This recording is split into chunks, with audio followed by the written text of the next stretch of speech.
This week is London Craft Week.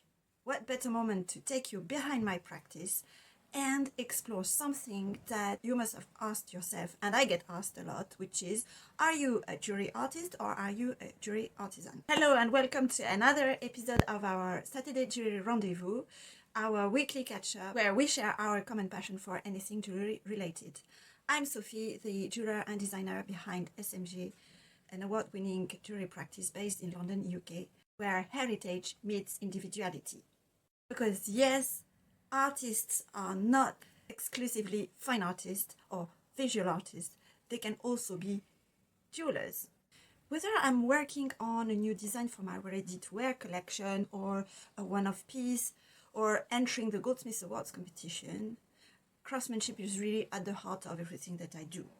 But when you talk to people, usually they would think that artisan and artists are two different people and mean two different things. The artist would be the visionary, the one with the creative aesthetic vision, while the artisan would be a highly skilled worker. The reality is that in jewelry, the line can be beautifully blurred.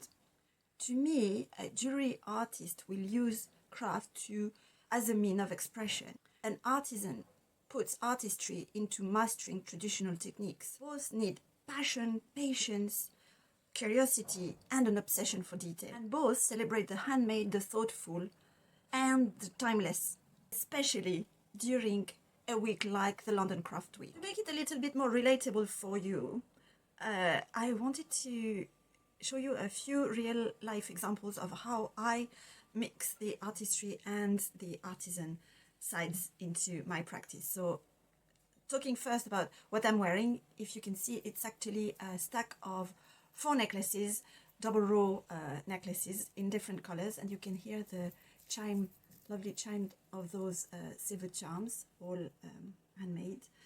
And if you're wondering the inspiration behind the look, like any designer, we feed our imagination with anything from literature, music, architecture, the arts in general, anything that grabs our attention for a detail, a texture, a color, anything really. So for this particular one, that comes from this book, which is all about contemporary African designs, quite beautiful, and it stems across a number of, see for example, these are quite beautiful interior deco items, there is weaving, woodwork, etc. So anyway, that inspired me to mix those colors and to create those necklaces, which are also very wearable, because I'm very much about wearable art, which is very unique to jewelry as well. Another example I wanted to show you, I'll take you with this very short video into my workshop. That video was taken during the last Open Studios, and as you can see, the space is very compact, but it has all the main tools that I need, which is essentially a messy bench, as I call it, and a clean area where I can actually design the pieces, and then the messy bench is really for the making of those pieces. I keep everything in house as much as I can. It's actually an open space that I share with other fine artists. It's only partitioned walls, so for that reason I'm just sharing a very, very short film of my space, so you can get an idea of where I actually work.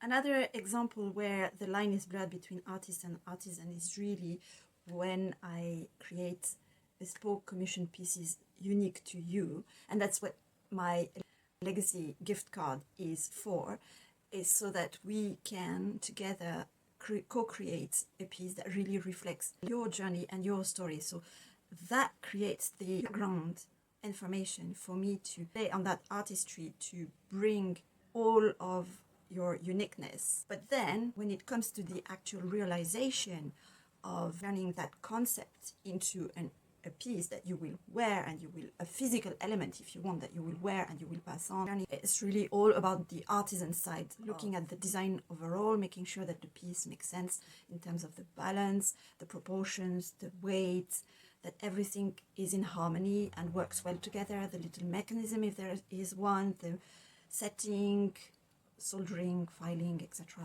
you name it, the polishing. all the different stages of ensuring that you have a beautiful representation of what you had in mind. It's really trying to nail the essence of you into a piece of miniature art.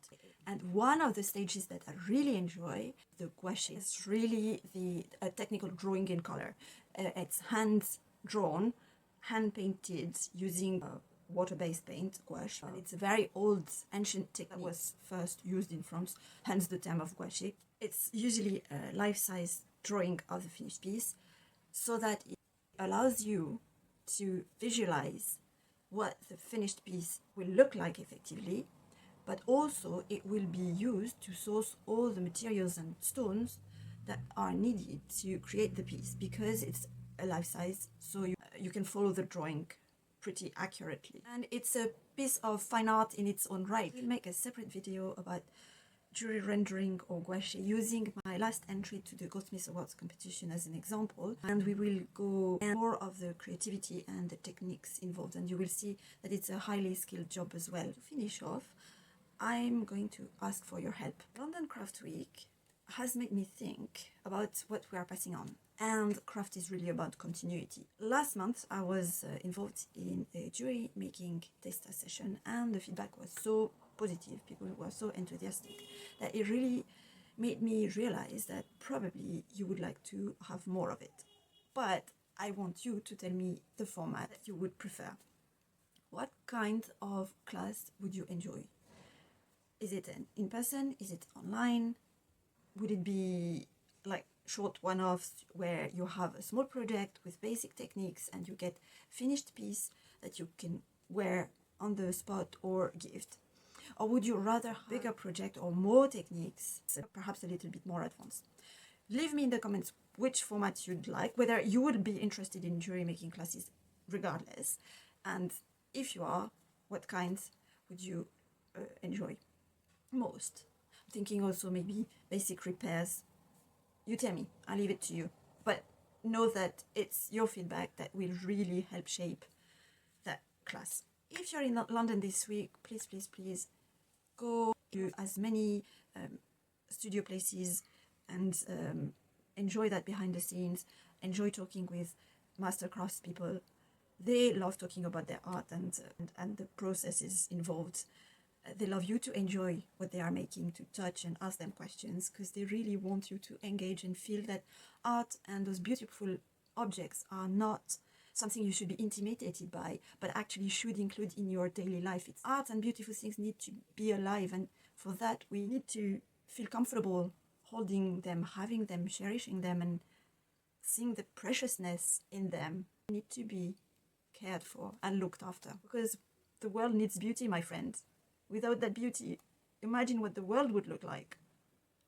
I can't. I'm leaving you with a couple of things. So you get to check out the Legacy gift card on the website if you're interested to commission a bespoke piece and work with me to create a unique celebration of your story into a piece of jewelry. Second thing, leave me a comment to tell me whether you'd be interested to learn a bit more about jewelry making and what format would suit best. And third, if you enjoyed the video, click on the link below and you will be able to access deeper insights into that difference between artisan and artist in the jewelry world. Remember to like, subscribe, share the video with all of your friends that might be enjoying jewelry and beauty. Thank you for your time and for joining me for our weekly jewelry rendezvous. Keep being curious, keep being yourself and having your own style, and bye for now.